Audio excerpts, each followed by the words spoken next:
Hello, everybody. Welcome back. Joining me today on the block is me. This is just a solo nominee kind of day.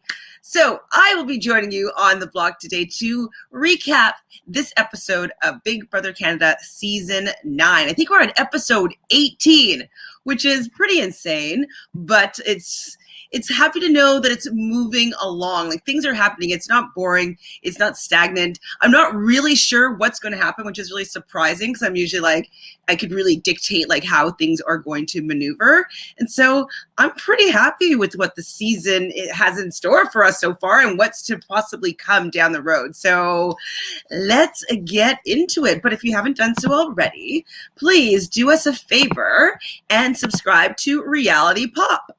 It's going to be your new hub for all things reality TV, and this is where we host the block. So we have some friends joining me in the chat. Hi, and Moses, you're going to be my nominee buddy, my block buddy today. So if you want to ask any questions, it's just going to be me and you and whoever else is in the chat that's going to break down this episode of Big Brother Canada, episode 18, season 9. Wow. So we did start off the episode in, I'd say, a somber state, just with Arissa making a really beautiful announcement about Nikki Graham. Nikki Graham, please rest in peace. I just had mentioned, I think it was on Thursday's episode, how I would love to see her come back and hopefully that she was going to be able to regain her health and regain her strength so she could maybe come back for an all-star season of such. But unfortunately, that wasn't what life had in store for her. So my thoughts go out to her and her family, friends, and anybody who loved her as a presence on our TV screens. She definitely will be memorable, and she is 100% a gem. So it was really nice that Arissa kind of, had some really nice things to say about Nikki. She definitely makes an impression. So she will definitely be missed. So we start off the actual episode is kind of talking about, Beth not thinking that they needed Spicy V. Oh, yes, Moses, it definitely was terribly tragic. Beforehand, maybe about a month before, I saw a GoFundMe that was supporting her and her recovery. And I was worried when I saw the images of how thin she had become. And so I was putting in all my prayers that she was going to be able to get the help that she needed and that the GoFundMe was going to be the extra push and help that she needed to maybe get into her mental state in a state of living. But I think it might have been too late, and that COVID and being alone and not being able to do her regular habits really got the best of her. So it definitely is tragic. But on the Big Brother side of things, what do you think about Beth and how Beth is kind of, in my opinion, getting a little bit high and mighty about her position in the house? She's claiming we never needed Spicy Vic. We can get along without her, and it probably would have been worse for their game if she was still in the house right now. And that's also, she's like cheering herself on, saying that she's the baddest bitch in the house. I'm like, okay, I'm actually kind of here for it because a lot of people have been saying that Beth has been sitting in the shadows of the boys, which in a little bit of a way she was.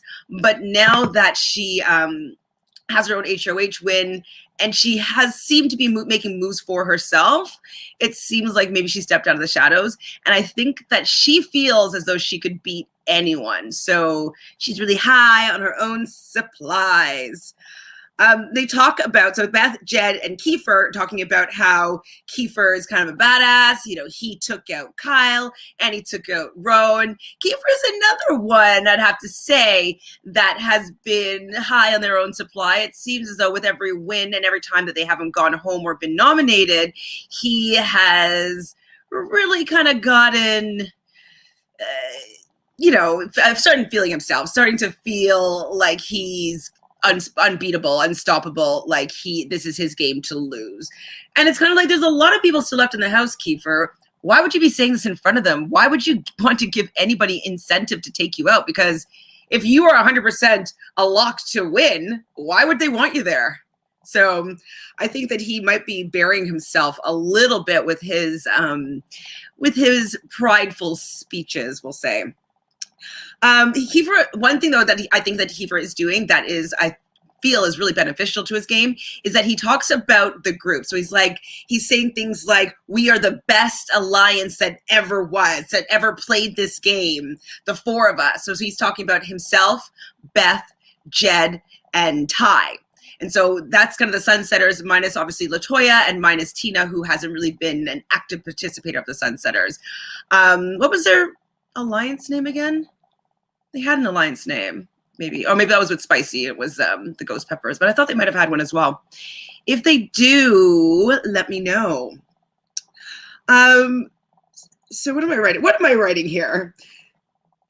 So, okay, so this is one thing that I thought was a really, really, really, really, really, really bad move for Kiefer. So they're in the kitchen, the same foursome, and Kiefer decides to say that Spicy Vic told him that she was the ghost HOH 20 minutes after she won it.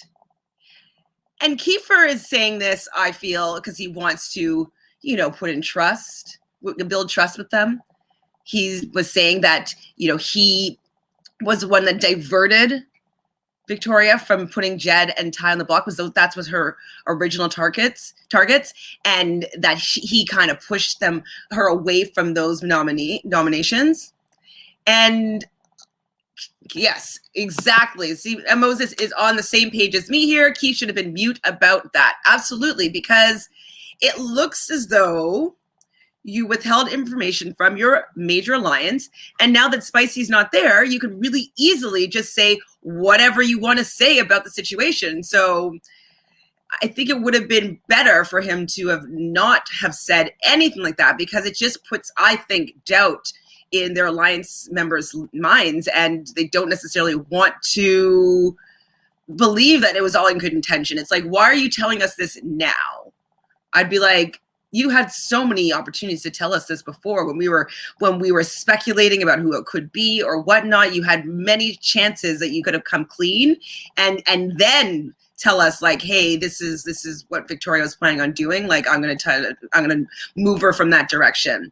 And then the boys wouldn't have been felt so bad about flip-flopping back and forth the week before if they had known all that information. So I thought it was a really, really poor move and not well thought out for him to spill that kind of information. We always know knowledge is power, and he has to keep that kind of information to himself. Like, that's like something that's like sweet to bring out final two, being like, listen, like, this is something that I did. I kept it from you guys because I wanted to, keep my position in the game, use information, blah, blah, blah, that he can spin it however he wants, but save that till the end. Don't tell people in the middle when they're still looking for reasons to target anybody. They're just looking for reasons to target people. So I thought it was a very, very, very silly move on Kiefer. And I said the exact same thing, Moses. I said Kiefer should have kept that to himself. Mute. Throw away the key. And Ty agrees with us. He thinks that he shouldn't have, bothered coming clean, because him coming clean, it ends up being him looking a little bit shady, looking a little bit like, well, why are you telling us this now? Do you have an ulterior motive? Like, what's the benefit for you for telling this now? And why wouldn't it have been more beneficial for you to tell us last week or yesterday or 2 hours ago or whatever? Like, why is right now the best time for you to get this off of your chest? It's like, it's sneaky. And I would be like, my antennas would be up and being like very, very wary over Kiefer's intentions and motives. So he just put doubt in their minds, which I think is a really bad position for Kiefer to be in, especially since he's been doing quite well competition wise. You don't, and he's been gloating so much about, like, how good he is at competitions and how, he's the best and he's going to win this game.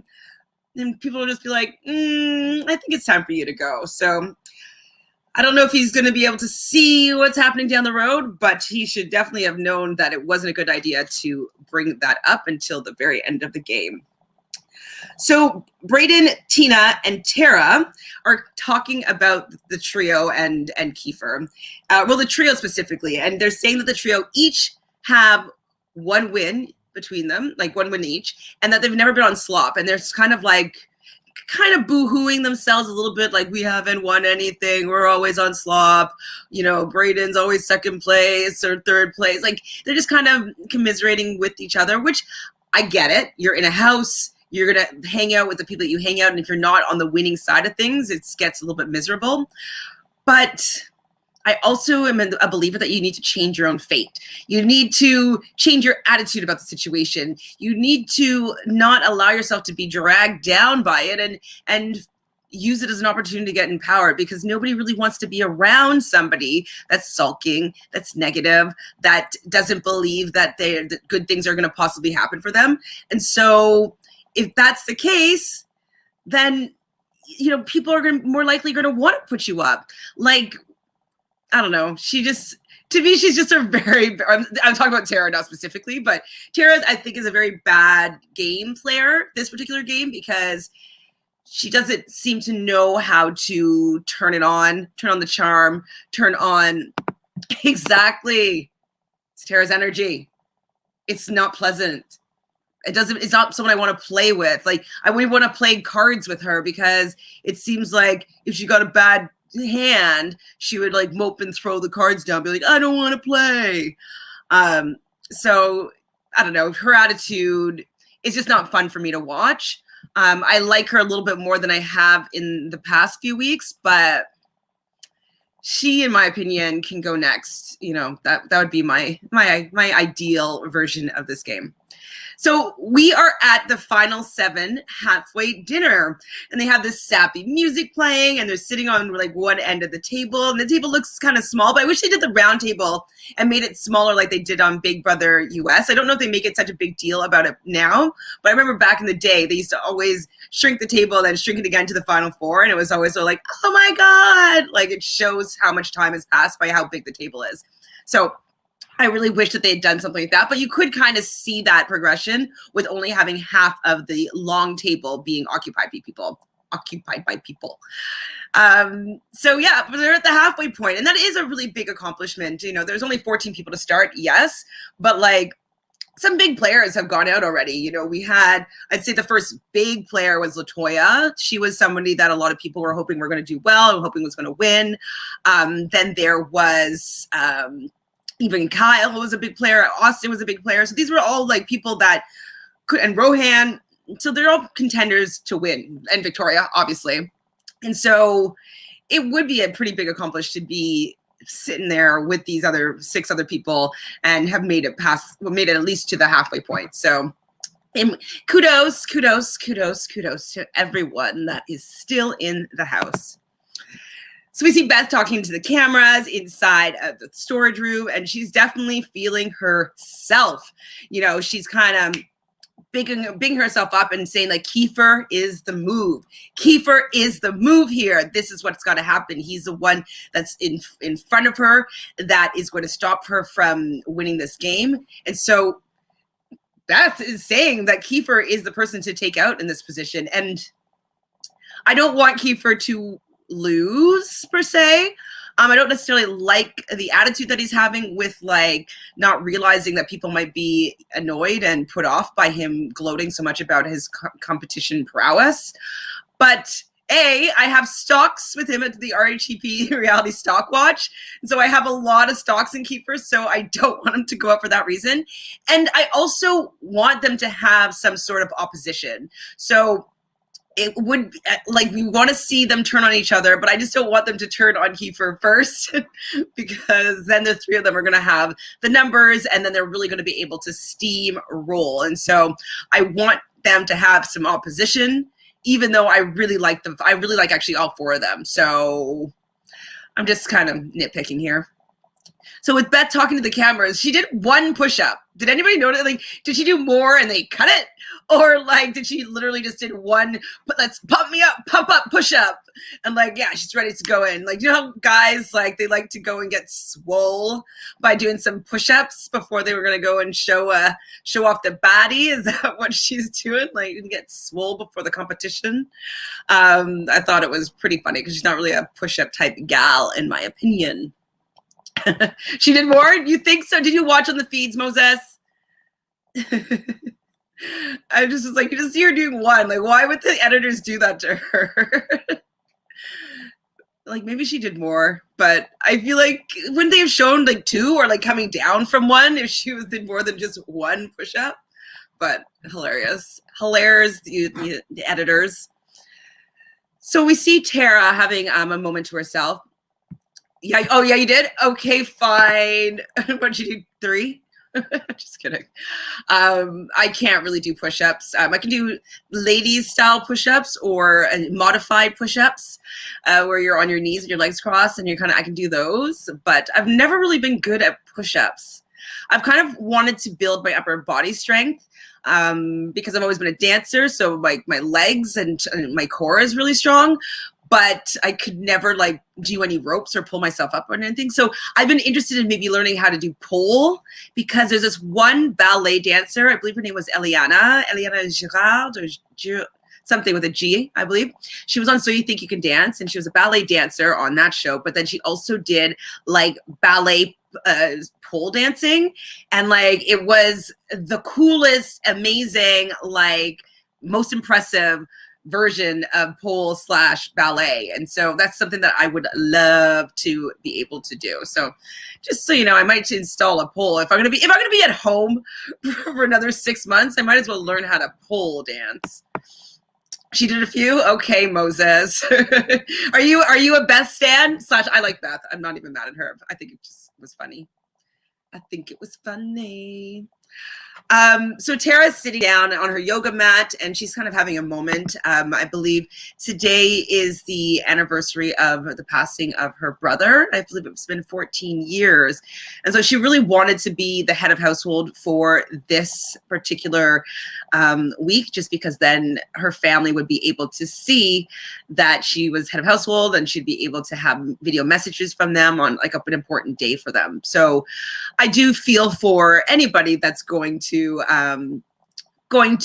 be experiencing a lot of grief, especially in the Big Brother house when you don't have your family and friends and whatnot, and like you're kind of feeling low because you've been on the bottom. So it would have been nice if she did win, if she were to win the head of household. You'd love to see me pole dance? Well, you never know. If I can easily install one in my apartment, it just may happen. I just have to figure out where, because I live in a loft, and so there's not like perfect places to put it. Like, do I put it right in like the front walkway? Like, there's like a little area that I think I'd have enough room. I just don't know if I have enough space if I'm like lying outward. I'm looking into it. I'll get back to you on that. I'm actually going to get a Nintendo Switch because I want to start doing Just Dance and compete with people on Just Dance. So that's what I'm going to do for sure next is Nintendo Switch. And then I'm going to see if I can figure out. I wonder if I can put one outside because I have a big enough deck. I'll get back to you Wednesday. I'll let you know. So Tara is really, though, talking about herself. It's you versus you. No one else can do this, and which is really true. And I'm happy to see that she's realizing that some of her mental energy is actually preventing her from doing really well. She doesn't have the mindset of a winner. She doesn't have a mindset of someone that's doing well in this game. And yeah, granted, she hasn't been, but she can't be in that mindset, or she's going to continue having the same results. So if you notice, like the people that are kind of, feeling good about themselves are the ones that are winning, and they're in a good mood and they're enjoying the company of the people they're hanging out with, and the people that aren't, they're not doing so great. So I'd probably just like get in a better mood, slap on a smile, be the life of the party, be the person everybody wants to have around, and you probably will be. People don't like getting rid of people that they like. They just don't. Anytime people get annoyed with somebody, that's when it's like, oh, okay, that's good. Good enough reason for me. I don't need them here anymore. But if you really like somebody, it's a lot harder for you to cut them. It's just fact. So Tara, please take your own advice right now and change the way you are approaching the game, because it hasn't worked for half of it. So we have the head of household competition. So Thursday past was the double eviction, so we had a lot going on that episode. I'm actually really surprised that they fit everything in only 1 hour. And so we didn't get the head of household competition, I believe it was until Friday, if I'm not mistaken. And so the head of household competition is Ball Pit Blitz. We're finally we get to see what they're doing in the damn ball pit. I feel like there should still be a hidden veto or something else there. Like, why aren't these people sleeping in the the have not room with these damn balls? Like, I feel like I'm a little upset that they haven't been using the ball pit to sleep in. Like, whether they have to have like an air mattress on top of it or like a floaty, whatever. I think me and Jonathan talk about having those Murphy beds or something. Like, they should be sleeping in that have not room, not in their own beds. Like, it's wimps complaining about slop and you're not even sleeping in the have not room in some uncomfortable bed. Like, come on. Friday afternoon. Yes, Moses, with the facts, with all the facts. Yeah, I thought, though, I wanted them to do it, like, right after, though. The fact that, like, the next morning, I think I woke up, I listened to Taryn's update with Puya, and they had nothing really to talk about because, you know, the double eviction happened, but they were already up to date with the happenings in the house, and then can't really have any advancements in the plot of this Big Brother Canada story. And so I was kind of annoyed that they took so long to set up and execute the head of household competition. So what they had to do is they had all these colored, or these balls that they had to put in their tube for a certain, like, for a point. And then there's also these balls with an X on it. If you put them in, I guess, an opponent's tube, it would be removing a point. So there's double strategy here, but I think for the most part, how would you play this? If I were Tara, I would have joined up with somebody else that, like, joined up with Tina or something, and both and Brayden maybe, and both put all their X's in someone. Or, I mean, I would have worked together. I think that was what was the downfall in the head of household competition for Tara, was that she was just kind of working on her own, and you know, the trio were kind of working together, or at least they weren't going against each other. Oh, I forgot to plug in my computer, so before it decides to die on me, let me plug that in. Hey, charge. Okay, good. Is it charging? Yes. So yeah, there could be strategy here. Like, it sucks that people don't enjoy your company right now, and that you're potentially the number one on their hit list. But, you know, it is, if you know what people are planning on doing, you could use it as an opportunity to do something different, or do something to, you know, thwart what is happening, or, you know, go against the grain here. Like, if you know that they're all coming for you, do something different. Go for one of them. Group together and target somebody. I don't know, work together to get somebody else that they're not targeting to win this competition. Because basically everybody's saying that only Tara cannot win this because they feel the least safe with Tara as a head of household. And when I say they, I'm talking about Jed, Beth, Kiefer, I think is included, even though he isn't participating because he's the outgoing head of household. And I think Ty was the last person I didn't say. And so they feel more safe with Tina and Brayden. So obviously they're going to try to get out Tara, because she would be an easy person for them to be able to target, that they would have the numbers to get out, and they don't have to feel that bad about it because they haven't been getting along that well in the game. So it's pretty much a no-brainer as to who they're going to come for, but Tara was not having it. Okay, hold on, Moses. The trio rigged the comp against Tara. Now, why would you say rigged? Because it's all within the rules of the game. So with it being in the rules, how would you consider it to be rigged? Like, the rules of the game is to put your balls into somebody else's tube. And so that's what I'm kind of saying, is that it would have been better, like, okay, instead of her being sulking and upset, I get it. It would suck. It would feel like crap if a group of people were targeting you and they were doing their best to get you out. I played some of these social strategy games and I've had that happen to me before. And like, it really, like, it made me cry. Like, I was like, I felt like it doesn't feel great. And so I know when people want to get you out and they're gunning for you, it feels awful. So I'm not saying that her feelings aren't warranted. I get it 100%, but she's still playing the game. Why didn't she try to help Brayden in some capacity to win this one? She has a better shot of Brayden not putting her up than she does with one of the trio putting her up. I think that was, oh. God. I was just like, what? Oh my God. Yeah, she was saying that, wasn't she? Oh my God. Did I even write that down? Oh, what she said, she's like, I said the trio were targeting Tara, which they were, but fine.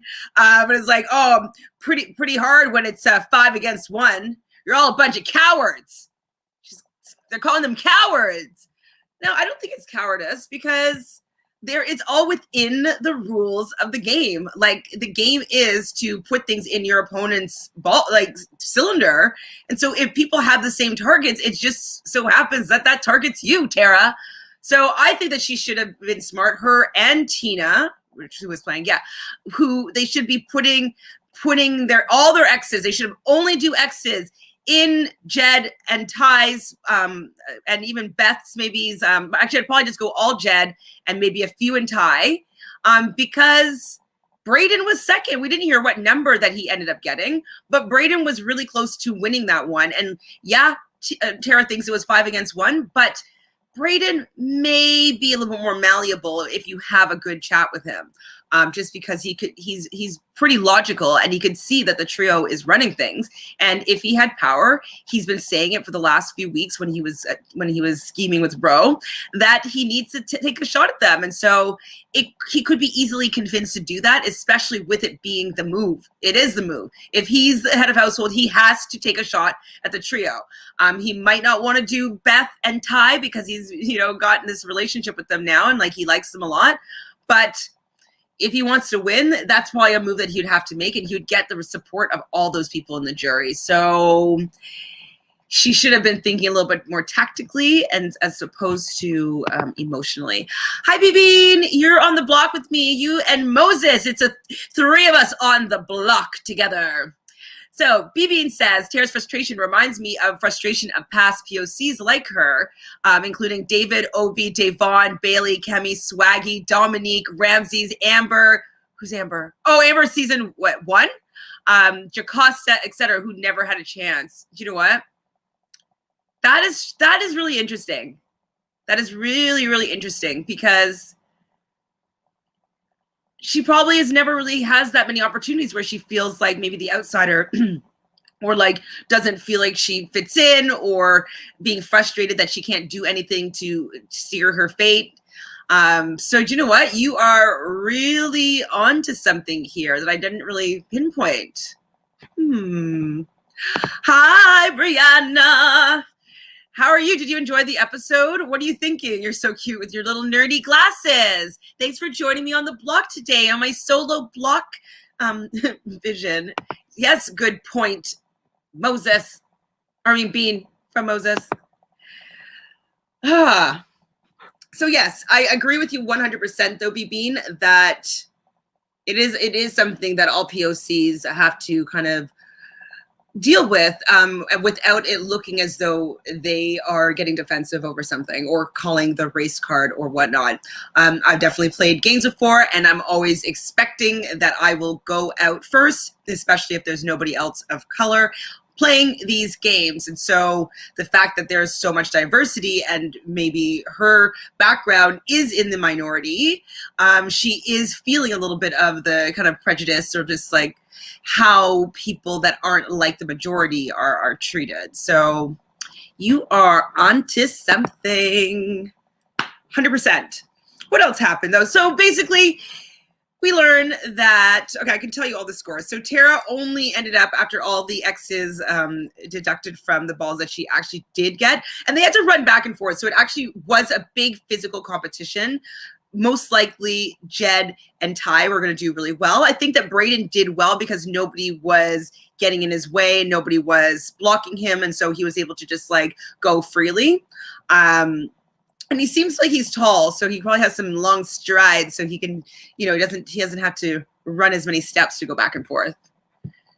Jody and BB 14-2. Oh my God, she was out first, right? Oh, Jody. Brianne, I did enjoy it, although it was quite predictable that Tina and Tara would be on the block. Well, yes and no. Okay, I'll get to that part in like two seconds. So Tara gets 13 balls or points. Tina gets 26, Beth 32, Ty 33. Jed almost doubling the highest score, which was 33. So he got 64, actually doubling Beth's. And they didn't tell us how many Brayden got. I do wish I knew if Brayden got like 56. And then Tara could have just like put in all of her balls into Jed's, and like maybe Brayden could have won. So she didn't really think strategically there. But Tara was starting to talk some smack at the end. Like she decided to give up at one point. And that's where I think the defining moment should have been that she turned and been like, who can I help win that might be better for my game? But no, instead that she just wants to kind of, shit talk Kiefer, who's like on the sidelines. And he kind of gave it back to her a little bit. And he's like, I'm not talking to you. She's like, I'm the only person here.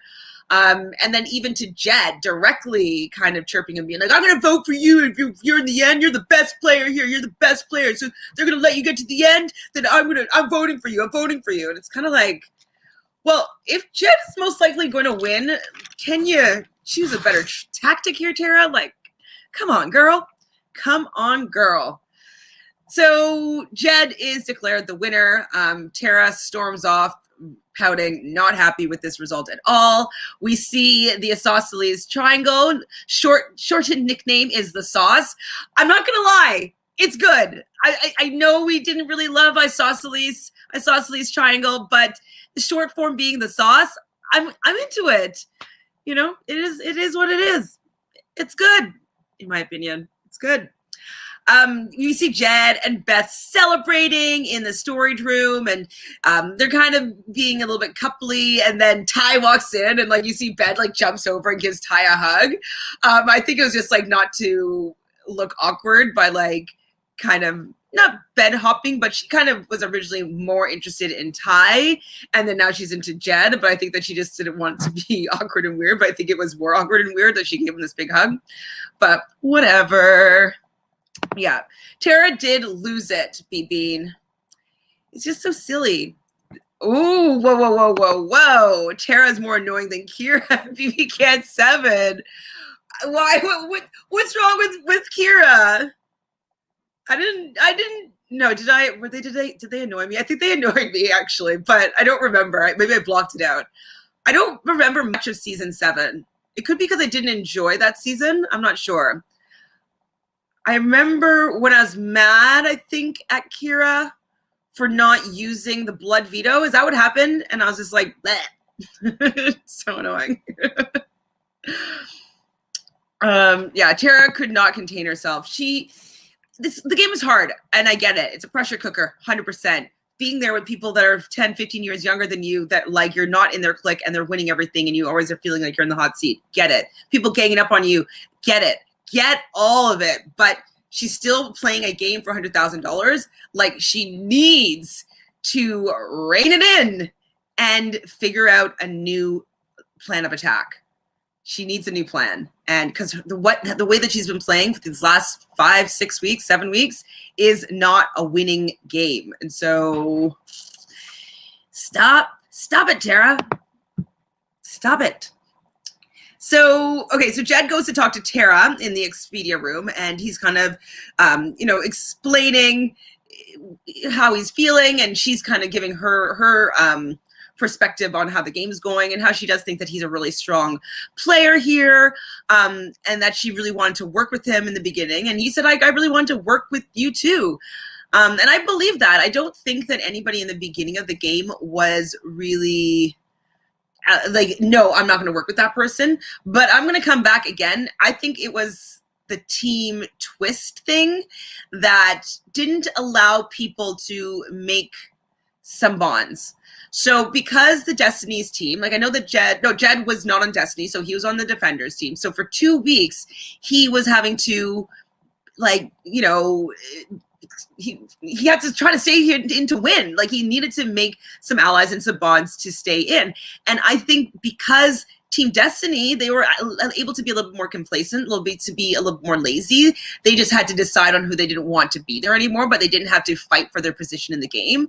And so I think that it just stopped an opportunity for some of those people to really start talking to other people. Like, I know that Austin started talking to Brayden because they really did get along. But I think that if the team twist didn't happen and everybody was available to be going up on the block, a lot more duos would probably have formed, or even like mini alliances would have formed. I think that the team twist was really detrimental to some of the Destiny's game, like players' game, because they didn't start playing until like week 2.5 because they didn't have to.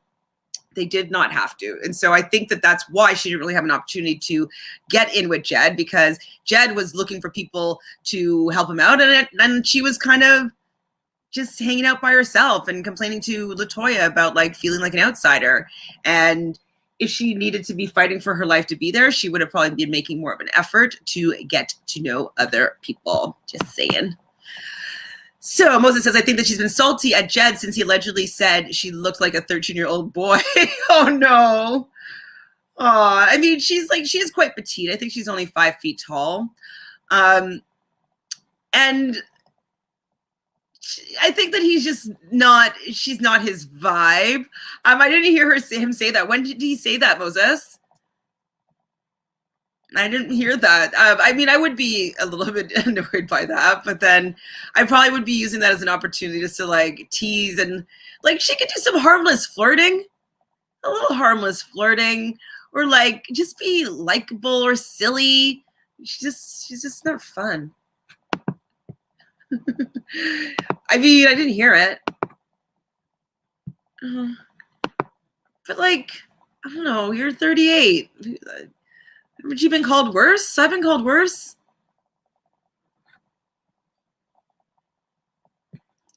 I don't know if I'd be that upset, but maybe in that house, though, I'd feel differently, especially if I was feeling, you know, less than to these younger, you know, hot stuffs in the house. But I don't think that would have bothered me that much, because she had to know that she's not like voluptuous and like with big curves and like, you know, big boobs and big butt. Like, she's not really like one of these. So she has to know, especially if she's like a fitness instructor, that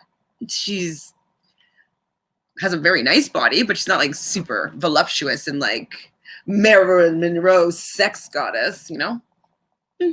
Just saying. I mean, I wouldn't want to be told that anyways, but like, I probably wouldn't be that offended by it though. So who wants to see Jed's HOH room? It's definitely really cute. And I think that what the difference between Jed, the triangle, the sauce, is that I like those two boys. We were worried about it, you know, Pretty Boys 2.0, of course, but like, we're worried about these things.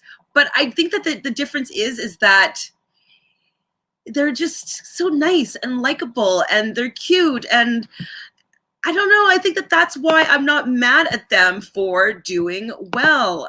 Just turning off my notifications.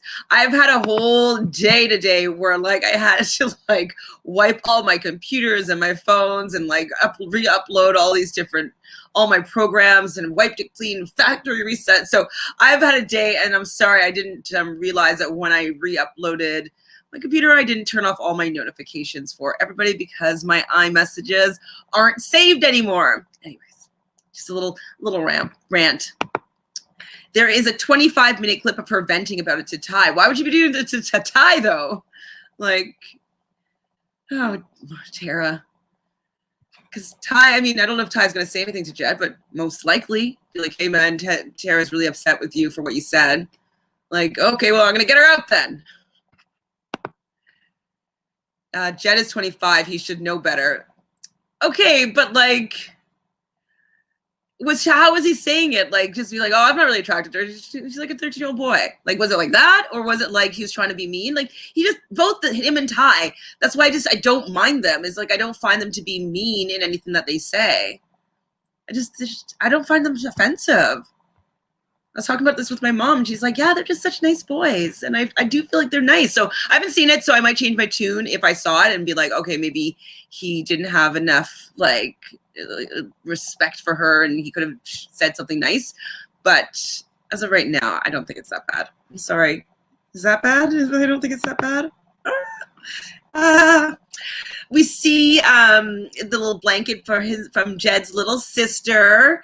And he got a letter from his dad, which he was surprised by. And his dad just talks about how they're always rooting for him. And it does look like he has a good family support. And I said, oh no, and it said, love Papa Joe. And I was like, aw, it's so sweet. So sweet. So I actually enjoyed seeing his HOH room because, you know, these like good looking muscly guys, and like they're getting kind of like, you know, soft with their letters from their father. It's cute. Oh my God, are you guys against me? You're right, BB. I mean, he should know better, but like, is it that bad? I don't know. I maybe I just have tough skin, because I feel like I've been called way worse things in my life, like even recently, like by somebody older than me. Hi, Natalie. Thanks for joining me on the block. Natalie says, Kiefer said he would self-evict evict, was he in the heat of the moment? Oh, okay. Wait, when did Kiefer say that he was going to self-evict? Natalie. I didn't see that. Did not see that. Tell me, Natalie, when he said that. I think it would have been in the heat of the moment. I don't think that he would actually do that. I think that's like an empty threat. I don't think he would actually do that. That'd be silly. Silly. So Brayden is now being the topic of the thruple / the sauce, you know, of their complaints. So Beth is realizing that Brayden keeps on coming in and interrupting some of the conversations that they've been having. And so they're having some game chats, and then Brayden just kind of lazies on in. And I think what ended up happening was because the week before, when Victoria was still there and she was campaigning, she was mentioning how Brayden was on the other side. Brayden was with Ro. Brayden and Ro were number ones, or like number one, number two. Like they were working together, and that Brayden was coming for them. And so I think that once they'd heard that from Victoria and got into their head, and, you know, Brayden had been kind of getting kind of cozy in there with them and getting a lot of information, and they were speaking really like freely around him. And so I think that kind of annoyed them. It's that like, oh, we thought that he was being genuine, but if he's like not with us, then like, I don't really want him around anymore. Oh, on the feeds today. Okay, I'm behind. I didn't watch the feeds today. I haven't seen any of the aftermath of what went down. We'll talk about that a little bit. I'm almost done this recap, and then we'll do some spoilers, and you can maybe give us a little bit of the tea as to what happened in the house today. I said it to Tina. Okay. Yes. No, it doesn't matter. It's all good. It's all good. We're near the end of the episode. Most people kind of can tell what's going to be happening here. All right, so Beth is annoyed with Brayden, Tina, and Tara, saying that they have been carried in this game, and she's sick and tired of just carrying them, and they're not doing anything, and they're just going to get to coast to the end. She's coming for them. And then Brayden interrupts. Ooh, awkward. We see Tina and Kiefer talking about potentially saving Tara, about Kiefer saying the fact that Brayden is more on the radar of the trio. And so with Jed being the head of household, it's a very big possibility that if it's Brayden against Tina on the block, Brayden would go home. And I actually think that is a true situation. And Brayden and Tara, I'm not sure who would go home, but I think Tara would still have a shot to stay, with the fact that the trio is getting a little bit irritated by Brayden right now, and Kiefer's already irritated by him. So Kiefer would put him up in a second. And the sauce, maybe. So, or maybe would vote him out. So I think that what Kiefer is saying is pretty truthful. What I was kind of annoyed though with Tina was about the fact that she was like, oh, well, if I was supposed to be a sunsetter, then like, why would I be even consideration of me going up on the block beside Tina or beside Tara? And I'm like, you haven't been working with them for the last like month and a half, and you've been plotting against them with other people. And it just so happened that you guys didn't ever control the outcome of any head of households or any votes. Like, she doesn't want to be working with them. And so it's just really convenient now that she's like this, I'm a sunsetter through and through. And why would they do this to me when she hasn't really been loyal to the sunsetters for a very, very long time? Since I think even around when LaToya left, like, I don't think she was really sunsetters. I know they're preaching Final Five. And I think that that's just to like, you know, placate to the other people and be like, okay, like they're not going to be coming after me, not necessarily. And I don't think that they're threatened by Tina. So I don't think that the Sauce and Kiefer are going to be going for Tina, but this could hopefully mean that Tina wouldn't be going for them, which I think she would. So Tina, whatever, like they don't owe you anything because you have not been doing anything for them other than plotting against them. Other than that. BB says, I don't understand Tina's game. She's flip-flopping a lot. Exactly. I really think it's because there's nobody that's actually very strategic in the game. I think that they're only reactionary and likes making the big moves, but not thinking necessarily a few steps down the road. I think that actually right now, I'm going to say it, I think that Beth is the most strategic right now. I know she's also a flip-flopper. They all are. I think it's just like how the house started out. It started off both weeks, flip. Toya's flipping this, and this person's flipping this. And I think it's because they don't think enough steps in advance to see which direction would be better. You know, like they're not thinking enough, is what I think. Exactly, Moses. She has not been a sunsetter since week 2. Exactly. Realnesss says, I low-key want Kiefer to be backdoor. Do you think that Jed would actually do it if the veto is used? Okay, we're gonna discuss that in like 4 minutes. So we have, okay, so Tina talks to Jed about who's gonna go up next. And like, I do like how they set this up. It seems like it's kind of 2 like mob bosses like coming to sit down to like discuss what they're gonna be doing moving forward. And I liked it. I think they might have had some moody music that kind of allowed this to look like the scene, but I like that. I don't know what Tina's game is though. What is her game? I think she's just hoping to win. I think that the problem is Tina, all oddballs, their gameplay is, well, we'll do something when we have some power. Now I get it. It's hard to make moves in a game when you don't have any power. Totally get it.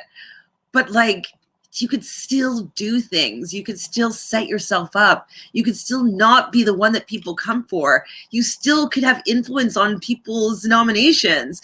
And so, yeah, they just react to what the power does and then are annoyed by the fact that the power is making moves and they aren't. And she's kind of getting grouped in there. I don't think she was playing a good game before, or it seemed like it was good, but now it's time to either start winning or start having some influence on the people that are making the decisions. It's just what's going to happen. But she does push Brayden, which was probably a good idea. Kiefer kind of alluded like that should be the plan, like push Brayden to be up there. Brayden's been 2nd or 3rd in all the competitions that he's played in, which is true. He is a good competitor. He doesn't seem to stress out. It could be because he hasn't been on the hot seat where he had to fight for his life. What happened in his veto? I don't remember. So that could be a thing that he hasn't really had to fight super hard. But he is a potential comp beast in the making, especially if, say, Jed's out of there or Kiefer's out of there. Like, he might be the one that's winning if he's coming in 2nd to these people. Exactly, Bean. Make some damn deals. You don't have to keep them. And I know integrity. Get it. But like, if they're not in the house, you don't have to honor it, right? Right? Ooh, BB, and I still say that Beth is an evil genius. You disagreed with me a couple of weeks ago, LOL. Oh, is she an evil genius? I don't know. Okay, I disagree. I definitely disagreed with you a couple of weeks ago. I don't know. Okay, this is why I don't know if she's an evil genius, because she's able to act this way because she has power. I don't know if she would be able to have this evil genius stuff if she was in a similar position to Tara and Tina. I don't know if she would be making sneaky moves and ha ha ha ha ha, and like I got them to turn on their ally. Like I just don't know if she'd be playing that role. So I feel as though maybe drunk with power, Beth plays like an evil genius. I can do that. How do you feel about that? That's my thought. Yes, they're lazy, BB, lazy. Whoa. Moses, she's evil but not a genius. Is she smart? How smart is she? It's hard to say because in that house, everybody's so paranoid and they don't really have a good person that has a good read on everything that's going on. So I can't tell how smart she actually is. And she's not that evil. A little evil. Little evil. Teeny. Okay, so Jed wants to take Tara to Wendy's, and you didn't see this, but on the feeds, Tara's kind of annoyed about it because she wished that he had told her because she just ate, and so she had to go pretend to be excited about going to Wendy's. The week before, she's annoyed that she wasn't asked to go to Wendy's. This week, she's asked to go to Wendy's, and she's annoyed that she wasn't told that she's going to be going to Wendy's. Like, Tara, no more complaining, please. Please. But it was really cute that I wore flannel, and I didn't have my red flannel with me today, but I decided to wear flannel to pretend like I'm on the Wendy's date with Jed and Tina. It was a good idea for him to take her, especially because they don't know what's going to happen at the end of the week. She has been feeling really like an outsider and that she wanted to sit at the table with Jed, but like there wasn't any room there for her. So I thought it was smart of him to take her just in case, jury vote. Like she is saying to him that like, oh, I'm going to vote for you in the end. And he does call her out. I don't know if it was here or the other conversation in the Expedia room, but he's like, hey, you keep on saying that. That's not really good for my game. Just, well, it's true. But I hope that this will smooth it over. So either she's not super gunning for Jed or she's going to vote for him still in the end, even if she were going to be going up on the block. Who complains about going to Wendy's? Tina does. Tina does. Oh my God, they're so similar. Tara is the Christmas of this season. Oh boy. I like single combos on rare occasions. LOL. Do you know, I really only ever have fast food so I used to work as a flight attendant up until a year ago. And so maybe at airports, if you haven't eaten anything, if you're like in, say, Cuba, the resort food, in my opinion, is like not good at all. So, you end up getting like fast food at the airport or something, or on road trips. And so like when you get to this truck stop to go to the washroom, like there's usually a Wendy's there or Tim Hortons. You guys don't know Tim Hortons, but I do. And what's the other one? It's always Wendy's, Tim Hortons, and something else. There's another fast food place that's always everywhere, like when you're going on long road trips. So that's the last time I really ever had it. It was like when I was driving to Montreal, I think. Okay, BB. Oh, yes. Okay, BB. Small combo, rare occasion. So cute. I used to love, I think I was talking about this with JoJo, but they used to have a salad bar where you could like make, like I used to make these nacho supremes at Wendy's, and I'd have like the ground beef all over it. I'd put the sauce, and then I'd put like tomatoes and maybe onions. I don't know if I ate onions back then, like when I was young. And just like I'd put so many toppings and make my own my own nacho supreme there. It was really good. They were delicious. So that's something that I might try again, but I haven't had it in years. I don't remember the last time. So, what happened? Oh, yeah. So Jen goes downstairs and she gets the Wendy's for both of them. And even though she was complaining about that, she did seem happy to be there with Jed. And she's like, okay, go down and see your sister. And he does get a message from her sister. And his sister's like, between me and you, you're the best big brother. Wink. And I was like, you're such a little cutie pie. So cute. And these are the sides of Jed that I really like seeing. Like, I didn't think he was like that good looking, but I used to think Ty was better looking, but they're both just so, I think, so sweet and they seem that they come from a good family. And I know that he made a comment that you didn't appreciate, but I think he's still a good person. And I like them. I like both Jed and Ty, and I don't mind Beth at all. I don't. Wait, what? I don't remember. We know the Tim Hortons poop story. Ew. Okay, so that was at the beginning of quarantine, like about a year ago, where like somebody went into a Tim Hortons and she was really mad that people were no longer allowed to loiter and go to use the washroom without using like buying something or being a customer. And so she did poop right there in Tim Hortons like lineup by the wall. Yep, she did. I saw the video too. It was pretty gross. Yeah, they're good guys. They are good guys. Is this like what our claim to fame is here in Canada? Is the Tim Hortons poop story? Like, that's so brutal that's what we're known for. How did it get spread around so fast? I mean, I wish that was on my TikTok so that like I can make a viral video. Brutal. That's our claim to fame. So we see Jed talking to Brayden, and Brayden is kind of fishing in his usual way for info. But now that the trio and Jed and Kiefer, they're not really feeling Brayden anymore. They're just not allowing it to happen. And so now everything that Brayden does is annoying them. And so I feel bad for Brayden because like he is kind of alone in this game. He doesn't really talk that much to Tina and Tara. And he does talk to Beth quite a bit. He cuddles and has like life talks with Ty. And so if he can't really do that, and he is the type of person that likes to spend a lot of time with one person. Like you saw how much time him and Austin spent together. He likes that energy.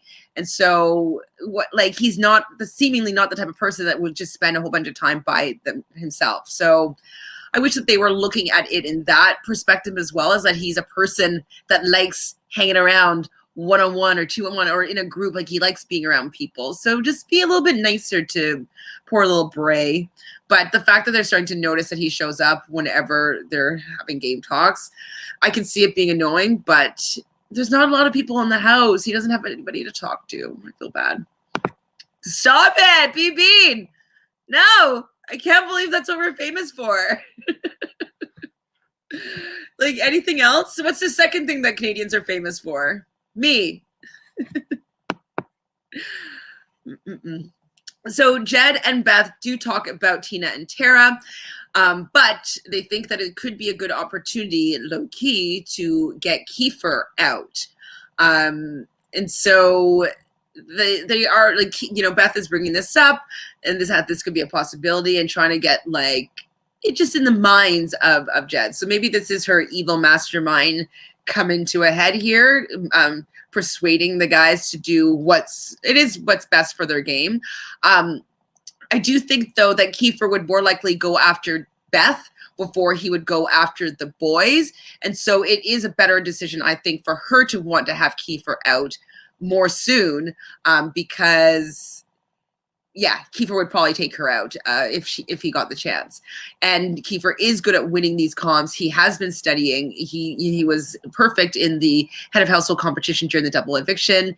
So he would be someone to beat if the comps remain the same as they usually do, being about days and about like remembering instances that happened in the previous week. So Jeanne de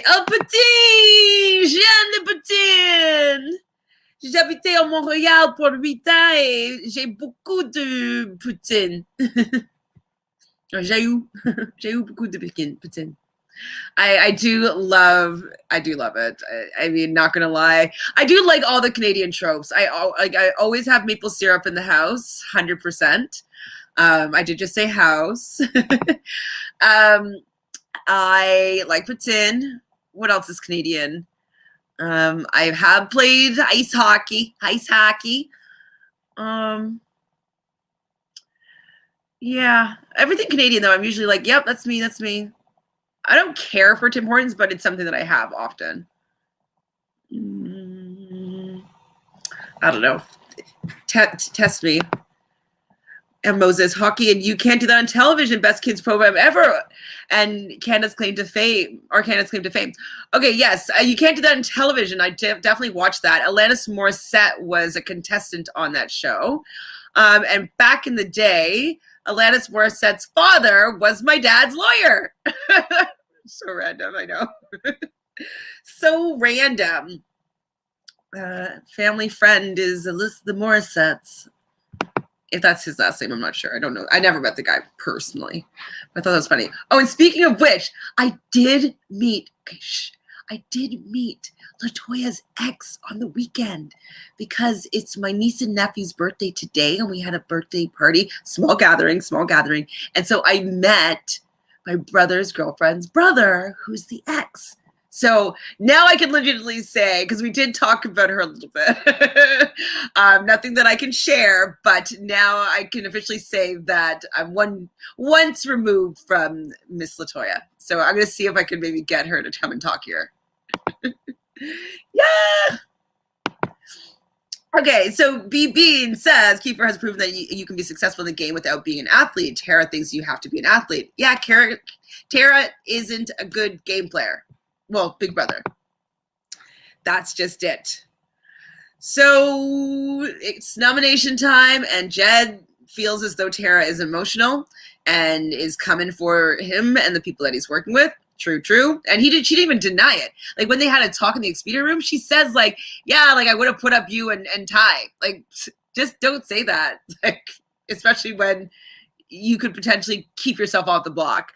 But no, she decided to tell him that. And then Tina, he puts up beside her because I think it's like she would be a vote for Tara to stay, so they could be able to control that. She'd obviously want herself to stay more than Tara, so she wouldn't be campaigning to keep Tara if she was off the block. And she does feel that he has a good relationship with Tina, but she's been making the similar moves to Tara. So it's kind of like, if Tara, you're pretty much your number one ally here, is gunning for me and the people I'm working with, that means to a certain extent, Tina, regardless of what you say, you too are gunning for us a little bit. So I think that he had a right read. I think it was the perfect two people to put on the block together. So at the end of this episode, we have Tina and Tara on the block. So if you do not want to talk and, go into depth about the spoilers and the happenings that have been going on since the nominations, since the veto, etc., and what is potentially going to be happening on Wednesday and Thursday, it would be your time now to log off and join us again on Wednesday, where I'll be talking with Jonathan Oliveira here with me on the block about the veto ceremony. So it's spoiler time. We can get into all the juicy stuff. I'm more interested in what's actually going on in the house. I love the episodes to recap, absolutely, but I like talking about the spoilers. So it looks as though Tara is the winner of the veto competition. So she did get her first win. I think that they're calling her corner shot Tara, or they gave her some sort of nickname. I don't know if it was some sort of kind of hockey thing or trying to aim into a goal or something, but she did very well enough to win, and she beat some of the boys. So that is really, I'm happy that she got that. And so now she can't say that you guys are always winning these things. She won. So good for you. I wonder what LaToya would say about the game at this point. Me too. I don't know if she wasn't a fan of the game or the show, so I don't know if she would care to do an interview, but I will see if I can. I'll see if I can do a little reach out or get somebody to reach out on my behalf and see if she would be willing to come and chat. I'm going to work on it. I will try my best to get her to come on before the end of the season. That is my game strategy here. So Brianna says, I feel like there's a lot of overshares this season. Tara saying that she put up the boys, right? Kiefer sharing that he knew about Victoria being the invisible agent, right? Yeah, I think that because they're not really good at like the game, because if they were thinking 10 steps ahead, they would know that that's not the move. It's not the move to let go of that information. Even if, okay, so there could be many trajectories of what could happen when you tell somebody something. Anything could happen, absolutely. But wouldn't you play out all the variables to be like, okay, well, if I said this, like it could be that they might think this, this, and this. They could also think this, this, and this. So if there's a likelihood that they might think something bad about me saying something and it could be detrimental to my game, I'd probably just like keep that zipped up. So yes, too much oversharing, 100%. Give us the tea. I know, I'm going to try to give you the tea. That's actually my name on some streaming sites. I stream for this app called Bigo, and my name is Miss T because I'm always sharing the tea. That's me. Toya did a live IG watch of today's episode. She's disappointed about the spoilers. Oh, do you know what? I saw someone tweet about that. So I think that she'd probably be disappointed because I haven't seen it yet. I was hoping to be surprised. I'm not hoping, but like I was going to go and watch some of the feeds, but I hadn't had a chance yet today. But I believe that Kiefer indeed is the replacement nominee, and I think that that's probably what Toya was disappointed about. I really do think that she wanted the Sunsetters to stick together. I really don't think that she wanted Kiefer to be targeted by Jed and Ty, and like even Beth. And so the fact that it would be Tina and Kiefer that would be sitting on the block right now, those are two Sunsetters. So I think that that is why Toya would be so upset. I'm going to look for that too. What is the rules about posting like little snippets of people's Instagram? Like could I just like put her clip on my page? Would I be allowed to do that? I'm always wondering. Like I see people do it all the time, like post other people's Instagram stuff. But I never know if you're like allowed to. Like, are you? What is that all about? I need to know. Brianna is correct. Kiefer outlined how he would get to the final two step by step. Like, why share that? Exactly. Why share that info? People be like, oh, like I'm not in your end game strategy. Like, I'm out of you. Like I'm not helping you get to the end and win. No thanks. I want to win. Like you're out of here. So silly. Hi, 20-year-old soul. Thanks for joining us on the block. So 20-year-old soul said Latoya had a great live tonight. She liked chatting on IG. I'm sure she would add you on there or set something up. Okay, I'm going to then. So I'm going to find her. I'm sure I do follow her already on Instagram. I will follow her and I will see if she's willing to come and talk. I will do it. I will do it for you guys. 100%. So, I mean, he should know, Kiefer, that if you tell people that you are like set up to win this game and you're not in power, people are going to be like, hey man, taking you out. Like we got the shot right now. We can take you out. And people in the jury would be like, oh, you got sniped by your own alliance. Like, they're not caring at all. I mean, this is Big Brother. These are the type of moves that we're always hoping that people would make. Like, why would you take this person that you just met 6 weeks ago to the finals when you know that they're going to win? Like, we always are asking that question. So the fact that they are actually taking the shot, it's pretty impressive that they're willing to do that. I've become too much of a loyal player in games that I've played, and I've definitely haven't set myself up for the win. Now, it's different. I think that I would play if I was going in to win a lot of money, but it definitely would be a hard choice for me because I do preach loyalty. Yes, rookie mistake, Kiefer. Don't give them a reason to want to vote you out. Talk about like, oh man, you could beat me in a second. You're like, nobody's going to vote for me. Everybody hates me. Like you are, oh my God, you're golden. You are going to win. And like, you're going to win against me. It's going to be a landslide. Like you got to put your ego aside and then come back at them at the final two speeches and be like, no, no, no, no, no. This is my game to win. But you don't tell them along the way because people don't want to hear that at all. Oh my God, Ro will be happy about this. Absolutely. But Ro was planning on voting for Kiefer. And I believe Spicy was as well. So I'm wondering about Spicy because Spicy talks about big moves for Canada, and, doing things that are super flashy. And so I'm wondering how she will feel about the Kiefer eviction, if she'll be like impressed by that move. So now I'm trying to think what I should do because I'm really frustrated because I thought it was I had all my money in on Kiefer, and there's not going to be a stock watch about the double eviction. So my stock isn't going to go up on Kiefer. And now they're just going to plummet because he is most likely the person going out. So I don't know what I should do with my stocks. I have a few Jed stocks and a couple of Ty stocks, and then all of it, pretty much all of it on Kiefer, and maybe like 1 or 2 on Brayden. Oh, I don't know. Right now, I only have one person left on my team. So we did a draft at the beginning of the season. I only have Jed left. So I am rooting for Jed.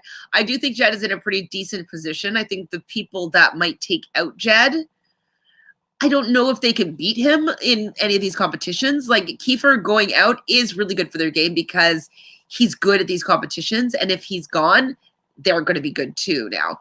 I don't know how much Brayden's studying. I don't know about Tina and Tara if they're studying. Like, I don't even know if they know about that that aspect of the game. So I would imagine that the trio, the sauce, is sharing information and studying. So they're going to be a force to be reckoned with at these end competitions. And I think with that, I think that the final 2 is actually going to be the couple. I think it's going to be Jed and Beth, and I think that Jed's going to end up taking it. I think because he's going to get credit for this move, and he's probably going to win some more competitions down the road. And I think that Jed's gonna win. So I'm hoping that my last person on my draft team is gonna win it. Also, Kiefer said he wished he could go back in time to the double. Well, yep. Yuppers. I have a feeling Bray or Tara is going to win the next head of household. Maybe Tara. Tara might have gotten some of that juice, that oomph. But it could be, I don't think it's gonna be Brayden because I feel like it's gonna be a endurance. We haven't had an endurance yet, have we? So I think it's gonna be endurance, and it's slip and slide. Yeah, that's an endurance head of household. So it might be one of the either slip and slide, which then one of the boys would be more favored to win. With their long strides. But if it's like a wall comp, then I think that Tina is going to win it, or Beth. It'll probably come down to Tina and Beth. What are you wowing? That Jed? Who is your big B-Bean? Bring Ty back for All-Stars. Yes, I love little Ty. So cute. So cute. I do think both of them are going to take the shot. Brayden, maybe not, though, because of the fact that they kept him off the block this week. He may feel as though they are protecting him because, like, they've been working with him and giving him some information and stuff. So he may feel compelled to still go against Tina and Tara, which would not be great for his game. But he doesn't really talk to Tina and Tara. And so he seems to be someone that is driven by his friendships and his conversations with people. So if they want him to not target him, they need to start talking to him a lot more. Kiefer, and to some degree Jed, talk to people like they aren't also house guests. If they would imagine how others would like to win, they'd play better with awareness. I mean, I think that goes for everybody in that house. I don't think that anybody is looking at what's optimum for their game and what's optimum from everybody else's game and using that as a way to make deals. Like, nobody makes any deals in this house. Like, nobody is like setting anything up for them themselves. So they're not great at the game, but I'm enjoying watching them play. It's not like we're not playing like on expert mode. We're playing on like beginner plus. No big fun, nothing that I'm that surprised at. The backdoor Kiefer, that's the most surprising one, and it is good for their game, and it's pretty shocking. So I'd say that that's the biggest move that they've made so far, definitely bigger than Spicy V. Any chance of a bitter jury? Yeah, I think that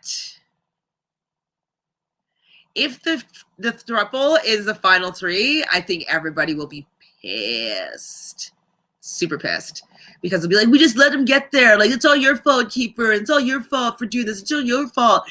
And so I think that they will be really annoyed by the fact that the three of them got to the end and they all let them do that. So definitely if the final three is the sauce, that jury would be so bitter. I was going to say that Burry jitter. That Burry's jitter. Natalie says, can you see something between Jed and Beth outside the house? Where did they live? Are they both in Alberta? I don't know if you know. Beth is in Alberta. Where's Jed? Is he Ontario? It depends on where they live, because if they live too far away, like, there's no way that they're going to have a long distance relationship, you know? Oh, see, Jed's in Ontario. It's kind of far. Like, Jed is like a 4-hour plane ride away from Beth. I think Beth is in Alberta. Where is she? In Calgary? Where is she? She's in Tomahawk, Alberta, so I'm not exactly sure what that is. It's probably in the north, it seems. And then who else is there? On Ty. So maybe she's going to jump back to Ty. Let's see. Where's Ty live? Oh, no, he's in Montreal. Ty's in Montreal. So, yeah, I don't think it's going to work just because they live too far away. If she decides to, like, move to Toronto because, like, they have so many, like, brand opportunities and Toronto's, like, where that's at. Maybe, because then she'd be a lot closer to Jed, or if he decides to move to Toronto as well. I just don't see him moving to Alberta. Sorry, anybody from Alberta. Is a bitter jury anti-Canadian? Well, they would apologize for being so bitter. Yes. If there's a bitter jury, they might drag a sure thing to final two, like maybe Brayden. I'm feeling like Beth for sure feels as though she can beat anybody. So I don't think that that's going to be the case. Ty and Jed, I think, are taking each other if they can. I think they want to sit beside each other. And I think in that situation, it would be a very close vote because Jed may seem to be a little bit more strategic, but everybody loves Ty. Well, they love both of them. I think people love Ty more. I love Ty more to begin with than I love Jed, but I've really grown to like Jed a lot. Ike and her boyfriend lived far apart initially. True. But he was the boy. So, what's his name? Dimitri's lived in Alberta, so the same distance, and Ike lived in Toronto.